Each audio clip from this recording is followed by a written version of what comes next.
teman-teman di bawah itu tangkapan dari belik-belik yang kita jaga.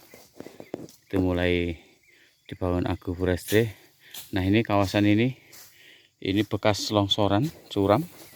Terus kemudian kita nanami dengan ini beringin. Bismillahirrahmanirrahim. Moga-moga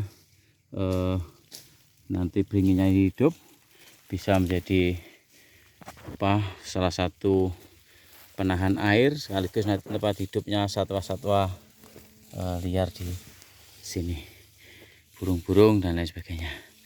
Bismillah, moga-moga hidup.